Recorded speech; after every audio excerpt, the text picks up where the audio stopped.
right? So if I'm a fixer, I'm always solving the problem. I am not, this is so good. I hear the Lord say this. If I'm the fixer, I am also the solution.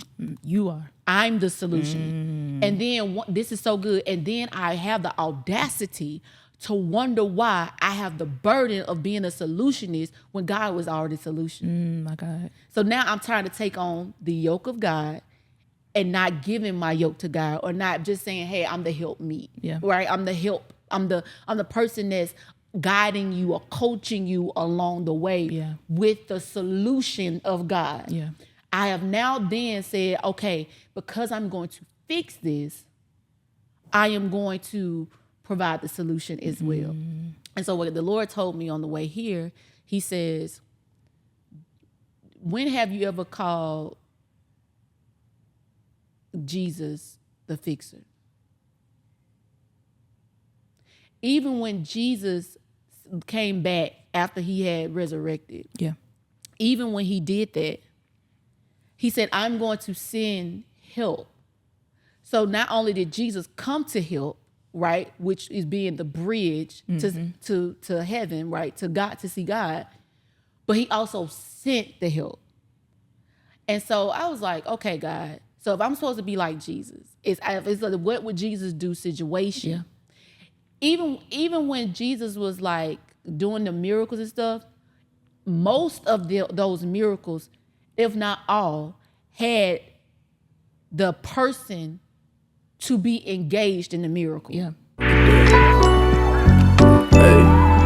Hey, thank God for another day.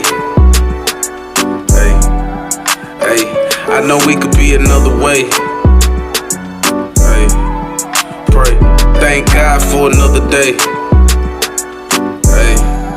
Hey, I know we could be another way.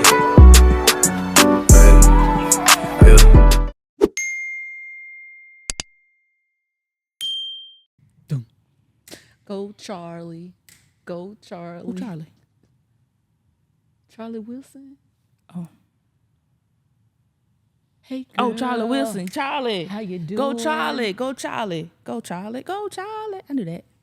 Did you? Yeah.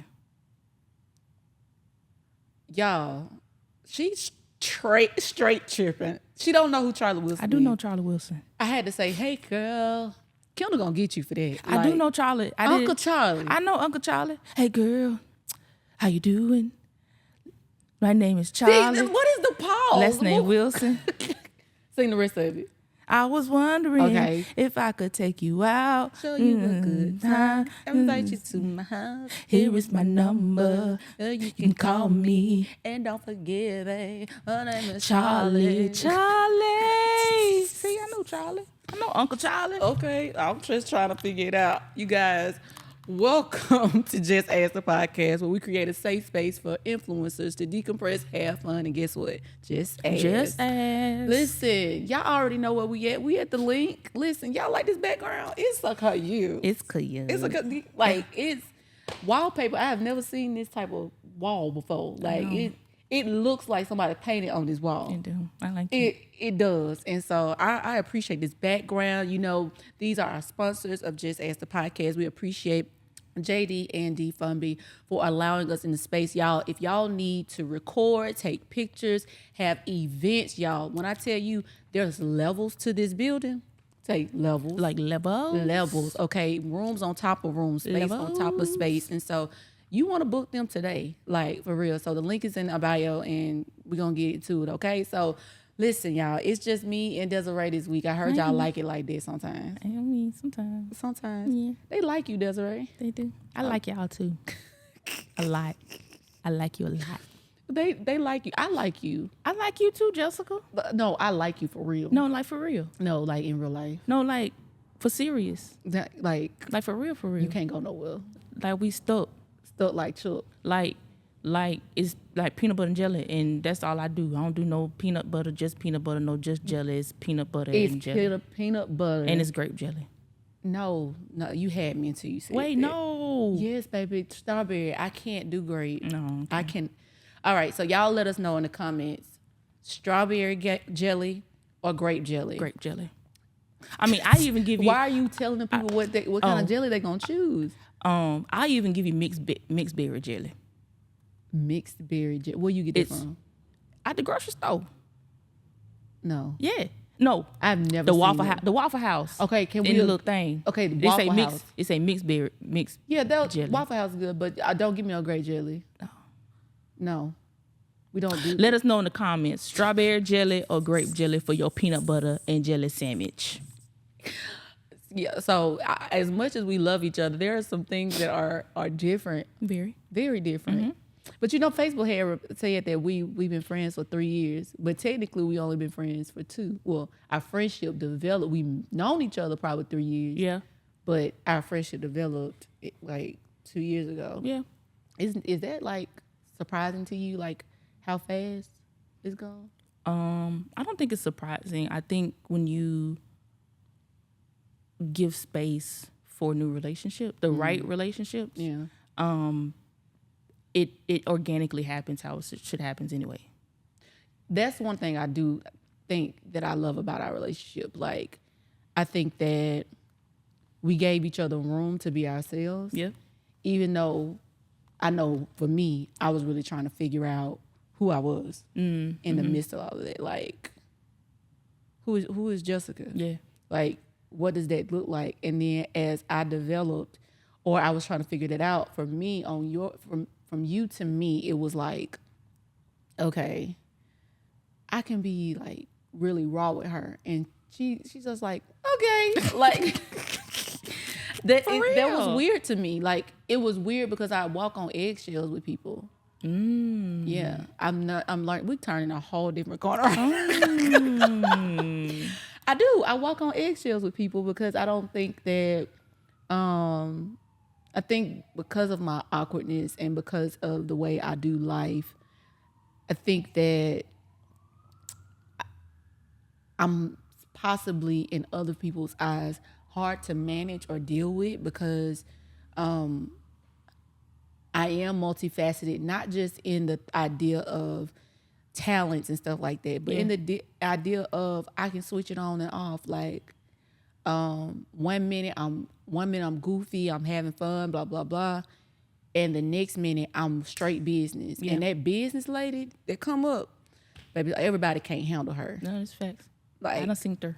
You know, and okay, so I'm gonna let you describe the business side of me. It's just straight. Like, I think we've become a society who are easily offended. Mm-hmm. And so when somebody comes direct, not rude or not in a negative tone, but when somebody comes at somebody direct and that's not something that they're used to, it can be taken off as an offense, right? Yeah. But I've just observed you. Like, I'm an observer anyway. So like most of the time, like when I'm in environments, I don't really say much just because I'm just kind of sitting back, I'm looking, I'm watching, and and like you said, it is what it is. It's like you're goofy and funny and a ball of energy. But when the business lady switch on, it's like, no, now let's get to this goal. Like, we have a goal to meet, and now we need this. This is the objective right now, and all the other stuff can come later. But now let's get to what we're trying to get to, and that's what I've observed as I've watched you kind of navigate through, events and even like in your corporate America job. You're just about business, and it's like, hey, I can be, and I think that's the part that we have to be okay with is all parts of who we are. Right. I think I'm in a similar space where I'm just kind of learning what that is, being okay with being all of who I am, and not having to be just one part in one space. Like, I can walk into a space and I can be quiet because I'm an introvert. I'm an only kid, so I'm perfectly fine with being in my own secluded space. But also, and I can go to a film festival and be who I am and be the life of the party kind of thing. But just know that I'm probably gonna shrink off somewhere. Not because anything's wrong. It's just I just need to like decompress for a second. Yeah, you know what I'm definitely. saying? People don't think I'm introverted. I really like to be by myself a lot of times. That's real. It takes so much energy to like to talk to people and go up to people and just be all this fun, happy-go-lucky person. And when I switch it on, people are like, "What's wrong with you?" Yeah. But it wasn't until, shout out to my best friend Philip, it wasn't until Philip experienced that. Y'all, my little brother here. If y'all see me look over, you good? He needs some electricity. Oh, he needed a plug. Mm-hmm. Okay, he on that doggone tablet. But Philip told me that I was an introverted extrovert. Yeah. Or extroverted introvert. One of the two. And he basically says you can do crowds, but after so long, you have to go straight back in. Like you're good. You're extroverted with the people that you're comfortable with, and you're introverted when you're like just trying to map out a room. And you know what? I got fussed at the last time for not, because I didn't even know we was gonna be talking about this. I got fussed at for not having explained or defined the things that we were talking about. So let's define. Okay. Let's do introvert first. Okay. An introvert. Now y'all know I can't read real well, so She can. All right, so introversion is a personality trait that describes people who are more comfortable focusing on their thoughts and feelings than on the outside world. Introverts may be quiet, reserved, and reflective, and they may prefer to spend time alone or in small groups. They also may be deliberate, skeptical, and inhibited, and they may keep their thoughts and feelings to themselves. Does that explain you, Desiree? Yep, sure does. And I sure keep my thoughts and feelings to myself a lot of times. And Desiree, I'm glad I got an amen corner over here. No, listen, like for real, like I had a conversation with God, I don't know if it was last week before, and I had to apologize because, you know, if they say I'm a friend of God, like I realize even when we think about God the Father, God the friend, like I really had to apologize because I was really treating him like I treat regular people in relationships. Like, you know, a friend, you should be able to be yourself around. You should be able to, and God know everything anyway. He leaves the door open for us to come to him. You know what I'm saying? And I realized I wasn't coming to him with everything, even just talking like this. Like I'm learning to pray and have conversations with God, just like how we're talking right now. Versus, you know, I think there's times when you can go up into the, you know, we be in the third heaven together. You can go up there, but just how you build intimacy is just through conversations. And I had to apologize because I was like, Lord, I've been treating you like I treat my friends. And it kind of like you, I think there are certain friends that I am able to share certain parts of me with. Yeah. Because I know that they can handle it. Yeah. And then there's certain friends I know who may not quite understand. And I think I don't like really trying to explain myself. I think that's a lot of times why I don't share, because it's like, dang, I don't want to, because sometimes I don't know. Like a lot of things that I do, I may not know why I'm doing it. I'm just doing them. And people want explanation. I ain't got nothing for you. Yeah. I'm just doing it. You bring up a great point of like knowing the friends. And I think that the offense comes in with that when that friend feels like, well, I'm able to be that with you, but it's like, where in our friendship have you made me comfortable to be the same? Yeah. Right. And I think that both parties have to be mature enough to be able to have dialogue on that. And the person that is receiving that information on, I can be that for you, but I don't know if you can be that for me. Yeah. Needs to receive the information, because sometimes I'm just gonna call it place. Sometimes it's me. Like I can genuinely say sometimes it's me. Yeah. Oftentimes it's the other person. Yeah. And they're not realizing that they're okay. This was my test. Yeah. Right. Like this was my test for you to see. And not necessarily intentional, like I'm like, oh no, but when I did this, this showed me your response. Yeah. And I am too much into myself in my head already that if I allow myself to continue to show that part of me to you, that I would be damaged before I'm healed. Yeah. Right. And so I'm intentionally healing. And once I'm healed enough to deal with whatever response that you may give me, then you'll know that part. But right now, I don't know if I'm healed enough to show that side of myself to you. Yeah. I need somebody that is okay, like with you. There's one thing I love about you. You're just good. I don't agree with that, but we gonna walk through it together. Yeah. Like literally, like it's every time something's revealed. Like I'll see something, you would be like, ooh, what is that? Like, prime example. We're coming back from our vacation in Biloxi, and I get a disturbing phone call. This is the second time I get a disturbing phone call regarding my family. And baby, I was fine until I got this phone call. Yeah. And Desiree she's first she says, is everything okay? And she kind of hears what's going on in the conversation. And so I go, yeah. Like I am cutting the woman of God off. Like I don't want to talk to her. For one, I already know what she gonna say. And because right now I'm weak and she's strong, I don't want to deal with it. Mm-hmm. However, she said, she goes, okay. She takes a deep breath. And I remember her saying, but did you pray? And it ain't been 60 seconds. Like, I just got the phone. I'm experiencing these emotions. And I was like, but she was like, but did you pray? I was like, did I pray about what? Like, I literally, like, I ain't gonna lie, I snapped at her. Like, if y'all think it's y'all glitter and gold because y'all see us go to buckets and stuff like that, singing. But no, like, in the background, like, I snapped at her. Like, and I know she knew it wasn't her. Yep. But I said, pray about what? And she was like, the situation. Like, have you prayed about the situation? I said, I'm praying right now. And then, like, she gets quiet. At this point, she's dropping me off at my house. And she comes in. And while she leaves, she said, okay, Jessica, you need to pray about it. She stood on her ground like it was no disrespect or whatever. She understood where I was. Yeah.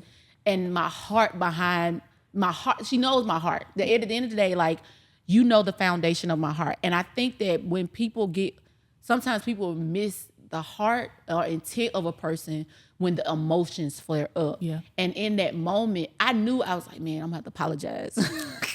I had to apologize, but I also knew that we weren't gonna miss out on our friendship because I had a moment. Yeah. And it's, God, thank you for this moment. It's so many moments that destroy friendships because of lack of understanding of each other. Yeah. Yeah. I think too, when you begin to learn your friends, like I know you're always in your head about everything. I mean, everything. Everything. Right? So if God says seek first the kingdom, right? That don't look like, hey, I can't do what I'm feeling I need to do. Seek first the kingdom means I just got this phone call. God, I'm praying to you, X, Y, and Z. That's because so when we don't, our emotions, because it was such a sensitive matter, like our emotions can outweigh logic sometimes, you know what I'm saying? But if we just really just take a moment to literally pray, it don't got to be nothing deep, just like, God, I'm giving this to you. Amen. You know what I'm saying? Mm-hmm. And so I knew because, you know, I kind of knew a little bit of the background. I knew what was happening. And so I already knew the brain was like, how can I fix this? How can I fix this? How can I fix this? How can I fix this? How can I fix this? I was like, hey, did you pray? Because I want to constantly, my thing is to constantly remind you, you need to go to Jesus first. Like, hey, I know we have parents, we have pastors, we have spiritual parents, we have, you know, mentors and all these things which God given us to help guide us on this earth. But at the end of the day, we still have to go to God first for everything. And that's what I love about our relationship, because even in the midst of, and then the thing is, I am a praying woman. Yeah. And I am a daughter of the King. And I'm on here, y'all, but I love this moment because sometimes y'all can get it twisted. Sometimes y'all can get it twisted like 24/7 just sold out. Like, I am, like, every day is not the day that I am, quote unquote, on 100% or even at 90. Sometimes I got 30%. Say, God, this is my 30%. I'm not okay. Yeah. I'm not okay, or I need help. And one of the things you spoke about was me being a fixer. And I recently watched a podcast, Social Proof, with David Shands and Donnie Wiggins. And her name is Dr. Spirit. Okay. That's what her name. I almost call her Dr. something else. But her name was Dr. Spirit, beautiful Black woman.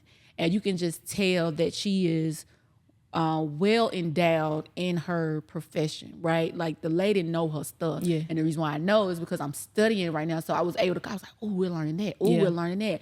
And so she's very credible. And one of the things that Donnie was talking about was she was addressing Donnie on her being a fixer. And she said, there's a difference between being a fixer and a helper. Yeah. And Donnie was sounding, I was putting myself in Donnie's shoes because I could literally vision myself like, dog, Donnie, I deal with that too. Donnie, I deal with that too. So I'm listening for myself at this point. And so as she's describing the difference between a helper and a fixer, she's basically saying that a helper basically enhances what's already in you. So a helper gives you the accountability, the push that you need. It gives you the tools. The helper gives you the tools, but you still have to do the work. Right. The fixer does the work. Yeah. The fixer actually does the work. And so I said, God, am I a fixer or am I a helper? And as I drove here today, this interesting, we're talking about this right now. As I drove this today, because this thing ain't been on me for a couple days now. And I knew I was a fixer, but when she explained it like that, it was convicting. First of all, it asked the question, do I know how to step back? Like, do I know how to step back? Why do I need to fix it? Yeah. Why do I need to be the gap filler? Yeah. Why do I need to solve it? Yeah. Why do I have to do it? Yeah. Right? Second thing it answers is, do I believe that the other person can do it? Yeah. Because what she says being the fixer does not allot the confidence that the other person or people need. Yeah. So if I'm always fixing something, then they never learn how to fish. Right? You know, it's whatever that story is when the man takes them to fish. Yeah. He teaches them how to fish. He teaches them how to fish. He doesn't bring them to fish, right? So if I'm a fixer, I'm always solving the problem. I am not, this is so good. I hear the Lord say this: if I'm the fixer, I am also the solution. You are. I'm the solution. And then this is so good. And then I have the audacity to wonder why I have the burden of being a solutionist when God was already the solution. My God. So now I'm trying to take on the yoke of God and not giving my yoke to God, or not just saying, hey, I'm the help meet. Yeah. Right? I'm the help. I'm the person that's guiding you or coaching you along the way with the solution of God. Yeah. I have now then said, okay, because I'm going to fix this, I am going to provide the solution as well. And so what the Lord told me on the way here, he says, when have you ever called Jesus the fixer? Even when Jesus came back after he had resurrected, even when he did that, he said, I'm going to send help. So not only did Jesus come to help, right, which is being the bridge to heaven, right, to God, to see God, but he also sent the help. And so I was like, okay, God, so if I'm supposed to be like Jesus, it's like, what would Jesus do situation. Yeah. Even when Jesus was like doing the miracles and stuff, most of those miracles, if not all, had the person to be engaged in the miracle. Yeah. And so I am breaking off the engagement for other people by fixing it. The problem. Yeah. And my sister told me this recently. She was like, Jessica, you can't fix everything. Like, because with our relationship, baby, don't play with my sister, okay? I will turn into a whole nother human being about Kendall. my sister. But she looked at me squared in my face. She said, you can't fix everything. I wasn't gonna say anything to you about X, Y, Z because I need to fix it. I'm an adult. Yeah. She had to look at me and say that. I really got a problem. I really do have a problem. And so the Lord was like, Jessica, when you call on my name, you don't say, oh, fix this. You like, God help me, because that's all I'm gonna do. I'm gonna give you the tools so that you can use them, and then we can move forward.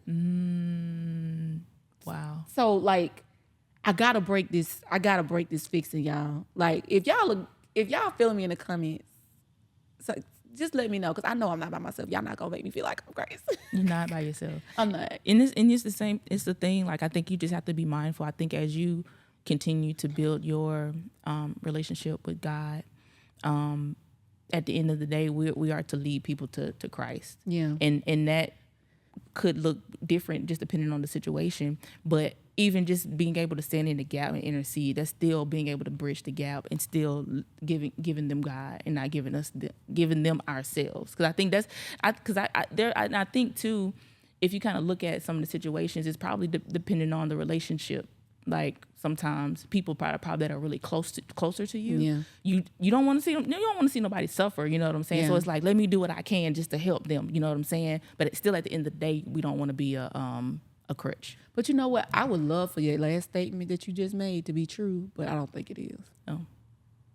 Like, I literally. Okay, quick story. Shout out to Brianka Hardy, my best friend, my sister, hey, my Bree. little bug.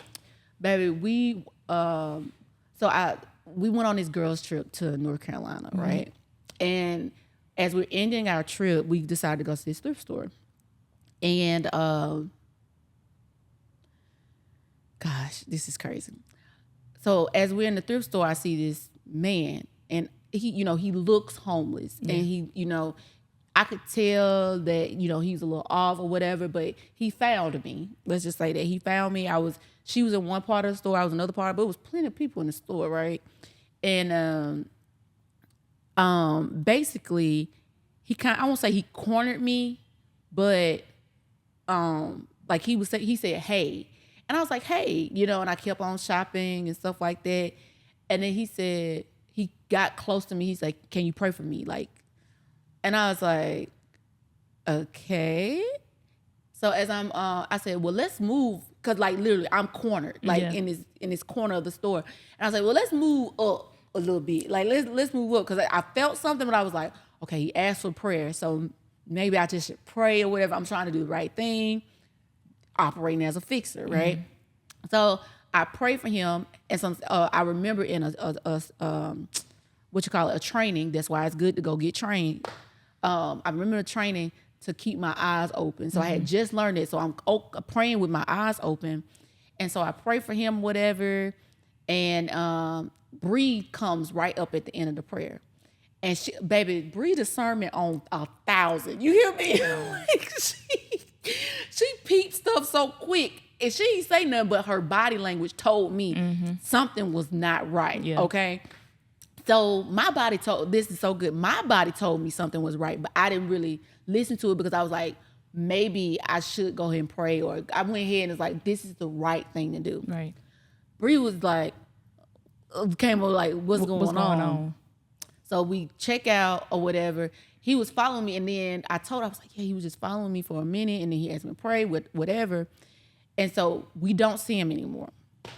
Child, we walk out that doggone that store, the thrift store, and as we walk out, you hear this hey again, and I turn around. Bree goes, no, Jessica, go get to the car, open the door. So we open the door or whatever. He's following us to the car. And baby, the rebuke that Bree gave me, it was in love. It was in so much love. But I got rebuked by my friend that day because it was she was like, you cannot do that. Like, you got to be safe. Like, you're a woman, you are this. You got to pay attention to your surroundings. Just you can't just lead with, okay, you can pray for everybody. No, you gotta be mindful. Yeah, gotta be mindful. And I feel like at that moment, I was operating as a fixer. Like, and because if I was operating as a helper, then my help, I would have been able to, because he was telling my body. That's why they say pay attention to your body, pay attention to your senses. Your senses, because they're telling you something. It's not always, sometimes you might need to fix that. And this is so good. If I'm rooted in Christ and I'm a believer, I'm a kingdom builder, I seek ye first the kingdom of heaven every day, then why wouldn't he notify me that something's off? Something's off, yeah. Right? Yeah. But when I don't respond properly, I can put myself in danger. And so I tell that story to say that because I operate as a fixer, then my mind always goes to fix, even using righteous tools. Desiree. Even using righteous tools like prayer. Yeah. Even using tools as, having a kind heart. Like sometimes everybody, how can I say this? You ain't for everybody. Yeah. He asked for prayer, but the spirit that he operated in obviously knew that I would pray. You know what I'm saying? Yeah. So now because I have a spirit of fixing folks or fixing things, Yeah. or thinking that I'm the solution. I'm the solution for something, but not all things. Not all things. Okay? And so I think that being a fixer, God, you are gripping me right now. Being a fixer can put you in dangerous situations. Yeah. If we're not careful. If I'm honest, being a fixer put me in the abusive situation. Oh, I can fix this. Yeah, he cheated on me, but I can fix this. He didn't have a mother, his biological mother growing up. I can fix this. Yeah. He hasn't been loved properly. I can fix this. Girl, shut up. Wow. I was doing I've been doing this it's like a free prophetic class. And the last teaching that we had, he was talking about the personhood. He was talking about personhood, prayerhood, and prophecy or something. Anyway, I'm only on the personhood part, but as we're sitting here, it started to come up to me. It was in the space of like talking about prophecy, like being a prophetic person. How a lot of times, if we're not careful with our own like soul wounds, like the things that we've struggled through and stuff like that. He said a lot. What happens is God gives us, say you're a prophet or a prophetic person. God gives the person 100% of what He's trying to tell whoever, right? But because we have our own experiences, sometimes our trauma, wounds, whatever. Sometimes what we give back out is not 100% because it's filtered through what we already have, what we have going on internally. So even when we're talking about like friendship, sometimes we respond to things depending on what we have going on. So I think it's just as I was listening to you talking, and I was like, dang, it's just important, so important that we just do the work. We allow the Lord to help us do the work to really heal through the things that we've gone through, so that we can be 100% in our friendships, in different relationships, just be 100% of who God has already called us to be. So we're not filtering what He's given us through our own hurts and traumas. Because there's a reason why you want to fix everything. There is a reason. Yeah. And 9 times out of 10 is rooted in fear. It's the belief that if I don't fix it, nobody else will. Right. And this season, I've had to slowly but surely get out of that. But it's also making me frustrated with myself on why did I think I could fix this? It's making me question myself. And when people respond to me like get frustrated and all that stuff like that, I am learning how to back up. And some people may take it as an attitude, but I'm just like, you know what? I can't fight you about helping you. Yeah. Because if I do, I become what? Yeah. The fixer. The fixer. So if I'm fighting to help you, I'm trying to fix you. If you don't receive the help, and people have to be ready. That's the thing. Like, you can want to help them all day, but if they're not ready to receive it, or they're not ready to actually put the work in behind it, that part, then what you're doing is kind of like in vain. If you think about it, it's almost kind of like when the disciples asked Jesus, why does He talk in parables? He was like, pretty much, in long story short, he was pretty much like, those who are ready for it, they will understand what I'm saying. But those who aren't, it's just going to be what it's going to, it's just a story, you know what I'm saying? It's kind of the same thing. It's kind of the same way when people are ready to receive the help that God has already, especially if you know it's God ordained. Like it's sitting there for a reason, but we have to be ready to receive and be open to what that looks like, because it's going to be work. Who want to work? Right. And then also, and we're going to end in that part because we got to get to extrovert. Okay. I think what I've seen is that when you're a fixer, that person's spirit knows that you're a fixer. So they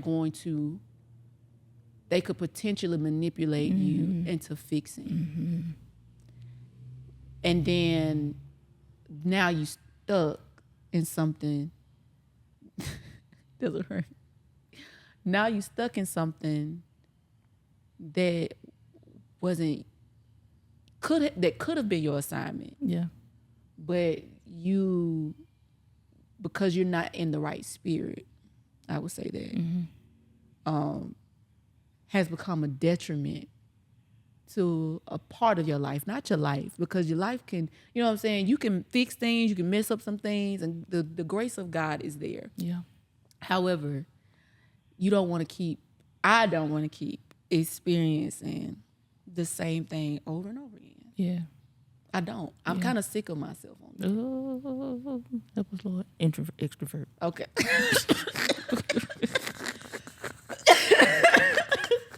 Okay, y'all. I know y'all like, when y'all gonna talk about an extrovert? Extrovert. Okay.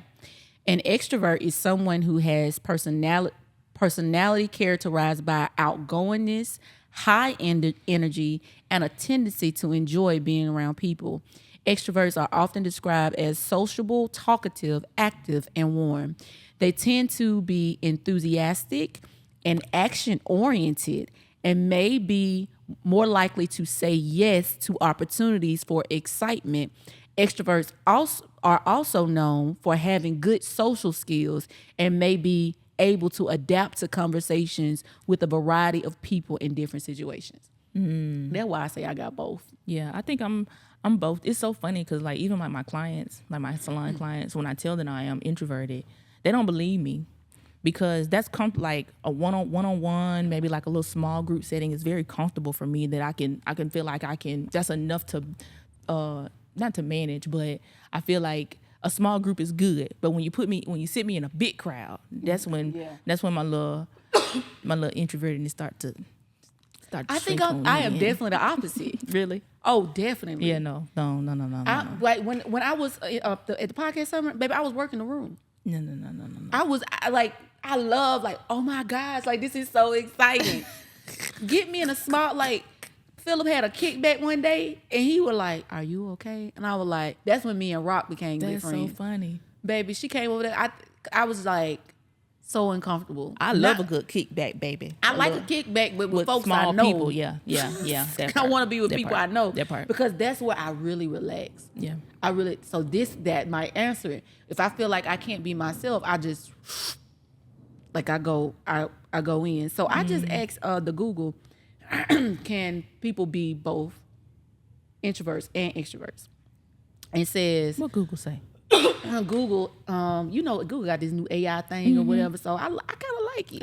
I feel like it's kind of helpful. But it's not George. It's not George. George is ChatGPT. It's not George. We had to give him a name.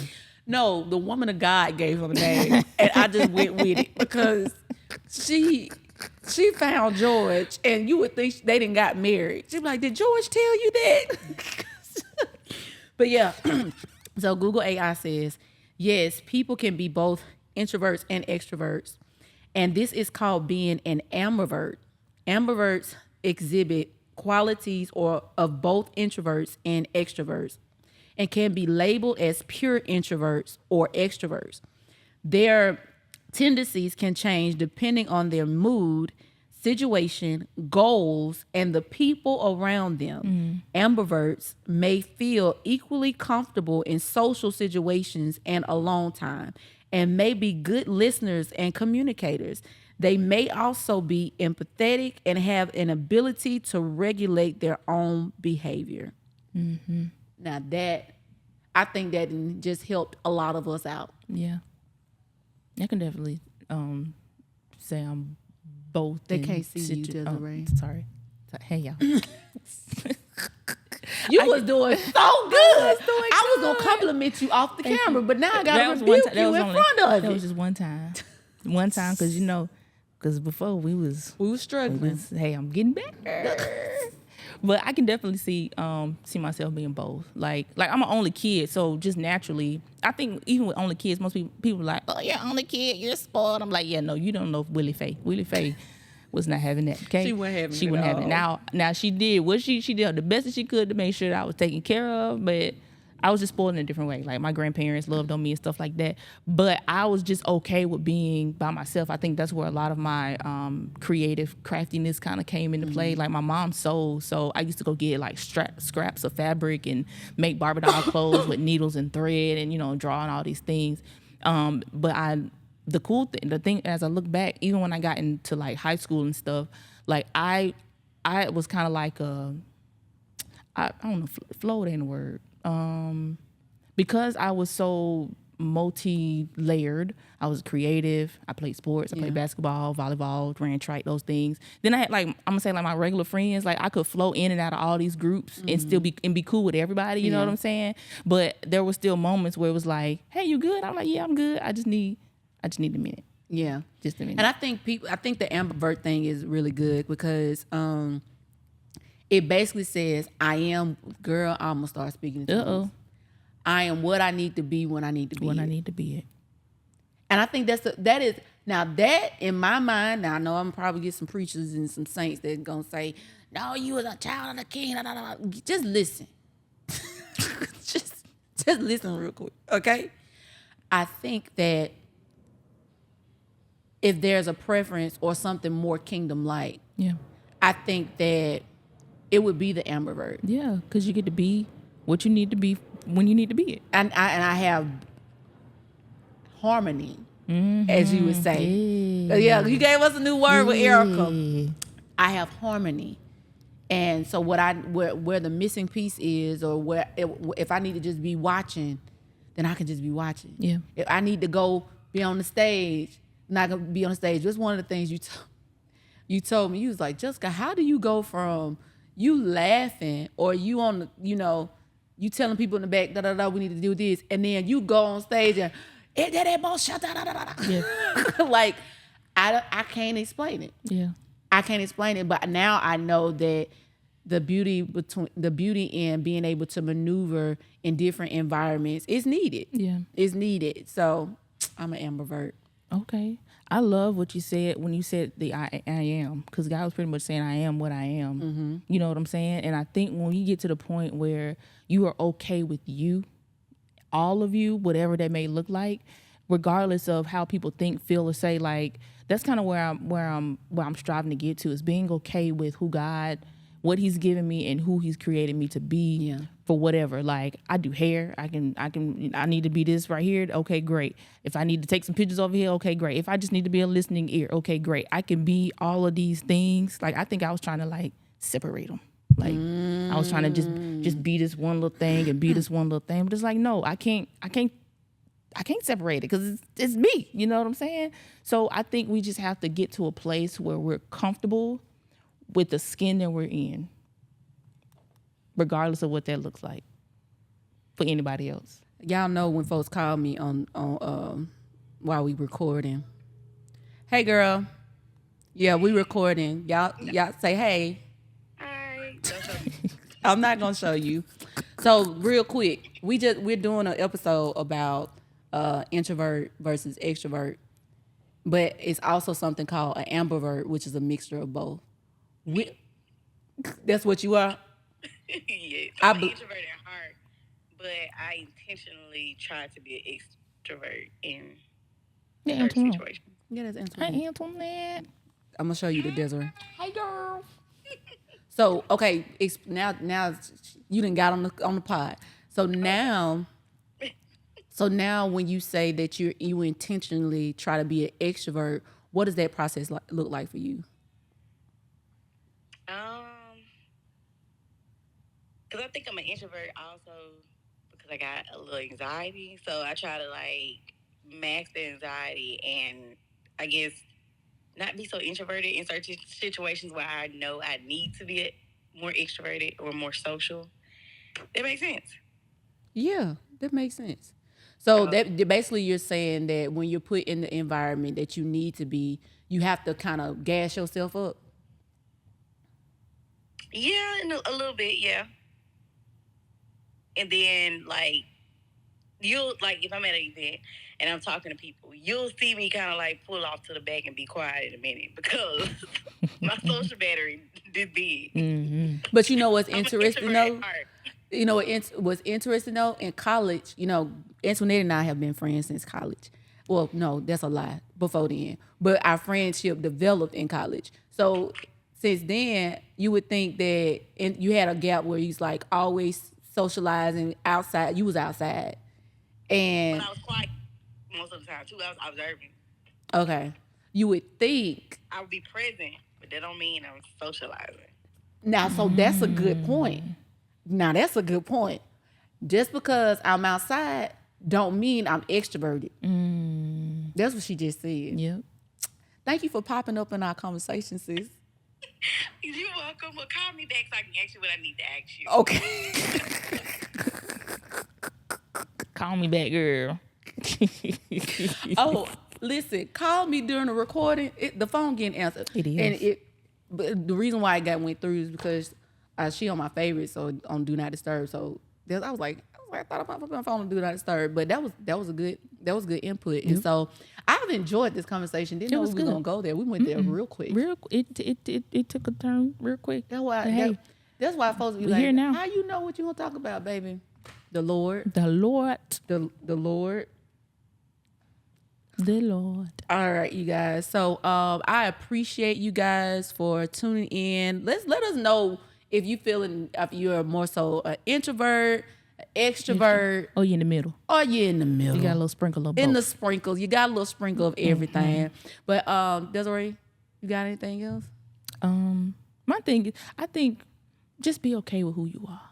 I know that don't mean that we gotta embrace the good and the bad, right? But also embracing that, just giving space to allow God to come in and clean us up. Because I had somebody tell me that I've been trying to sweep my own stuff myself, but that ain't what he said. He said just come to him, and then he'll allow him to do the cleaning. So just be okay with being an introvert, extrovert. Allow him to help you. Boom. There it is. Listen. We love you guys. Thank you so much for tuning in. And until next week, remember, life could be much more simple if you just ask.